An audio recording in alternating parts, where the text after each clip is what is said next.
Сегизбаевтың айтқандары бойынша Абсатаров бұл жерде чечіп отады. Никакой не Абсатаров никто не будет решать. ГКМБ все дела буду решать я, как глава ГКМБ. Так, я буду руководить этим процессом, я буду возглавлять данное ведомство и буду принимать решения я.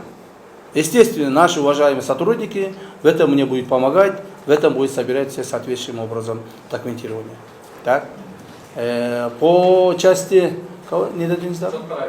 Чоткараев бойынша. Чоткараев никоим образом не связан его работой с Сегизбаевым. Так. Чоткараева возбудили уголовное дело по контрабанде золота, которое было совершено, по-моему, или 3 или 4 года назад. Так. Сейчас ведутся следствия, по окончании следствия суд будет принимать решение. И здесь никакой Сегизбаев никакого отношения не имеет. И тем более его штаб.